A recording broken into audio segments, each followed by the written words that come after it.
Um, I can't believe it. Okay, fine, I'm good now. But this is something. This is something I've been working since I was in university. When I think year one, year two, I can't remember properly. A friend of mine a girlfriend of mine came back from. She was in uni just, and then she came. We got talking, and then she told me about this condition called Fistula and everything. I'm like, are you sure people go through that? They have that kind of thing. I'm like, yes, they have a lot of them there and all of that.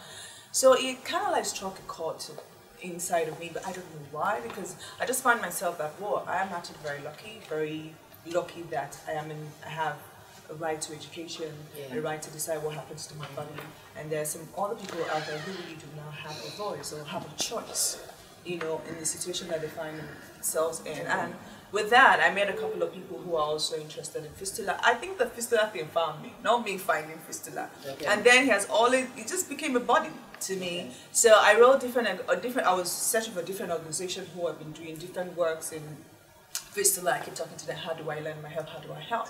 And I remember there's an organization called Mentorship. They were opening a fistula hospital in Sierra Leone at the time. And they didn't even know who I was. They were like, okay, fine, you're interested, can you come over? And they were surprised by the time I came into Sierra Leone that everybody, like, oh, Stephanie's in town and everything. I had to, go to the radio station, talk to people and everything. So I also went to Liberia for the UN invited me to do an anti-rape campaign that I did. I also did the fistula thing. And then Nollywood on the side was also growing, becoming a phenomenon. So I'm like, okay, this is a fantastic thing to do, to use this platform to tell the story in a bigger way.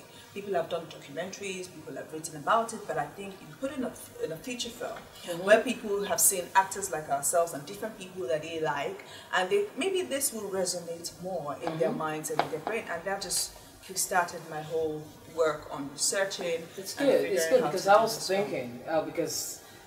Was it after the whole noise about it? I'm sure if you Google Stephanie and Stephanie Okereke-Linus, if you Google it and Google video, you see all the work. I've been working since university, like a long time. So it's just not all like clicked. It just all clicked. I'm just when it happened, I'm like, God, you're just too much. Yes. This is the right time to bring out this film, and because in the film, this is also what was generated. It just kind of like worked. I'm like, wow, this is awesome. I like it. I thought of it, but I felt you must have been working on it before. Yeah, I've been doing this work for a long time in different countries, so it's not even in Nigeria. You just do it and keep it on the down low. But this movie is what we really want to use to create a lot of awareness, raise more funds for women going through this condition, and let people know what people are actually going through, and also show what our healthcare system is in Nigeria. Wow. Because I have been through an accident and I've gone through the Nigerian healthcare system. It's not pretty. So we start and that we show how it is, and then start demanding more as a people. Okay, that's good. Would you want to educate viewers about VVF? VVF is pretty much like, when a woman becomes incontinent because the head of the baby pressed on the bladder and burst the hole through the vagina and the rectum, causing them to leak urine uncontrollably. Some of them leak, also have feces coming out of them, and and it's caused by obstructed labor.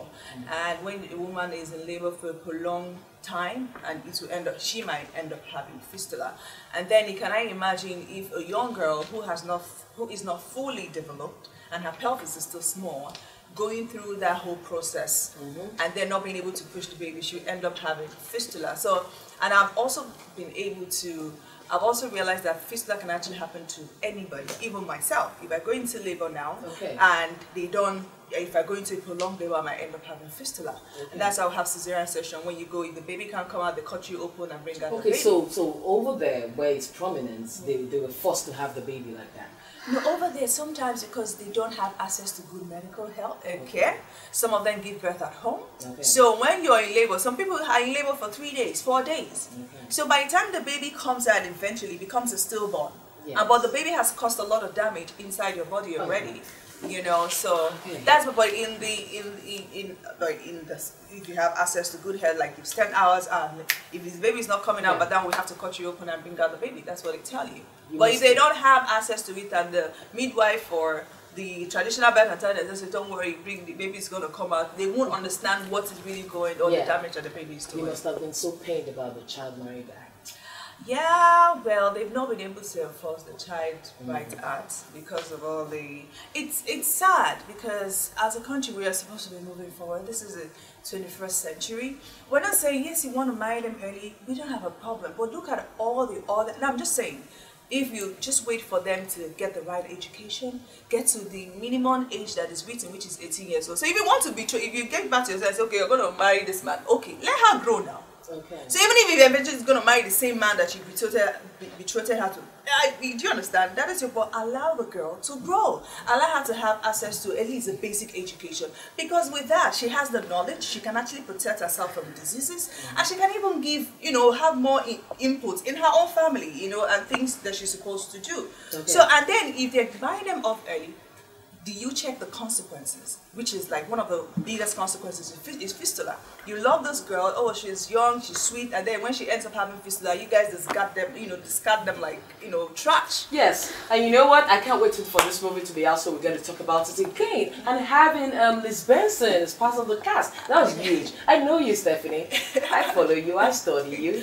Yeah, Liz read the script and she had to creep out from where she was. So I'm like, because she's just, I just want to be. I know. Do anything anymore. She doesn't want to do anything, but when I said, because she also came from my wedding, she's a sweet lady, and she read the script and like, Stephanie said they've tried to bring me out. I said I'm not going to. I said just read the script. Oh. And this is not just a film; it's like a movement, and it's not. Look at the film is that way. It's a social change that we're trying to enact right now. So just read the script. When she read it, it's like, okay, I am actually doing the film. I'm coming out. Beautiful so to have her. I mean, just totally blew my mind. Yeah. I mean, seeing her there, I was like, this is awesome. It's awesome. So she came out. It's like every actor. We're all looking for good things, good products. You don't want to be. But I know you don't settle for less. I know. So I know you. You know what we're gonna do this.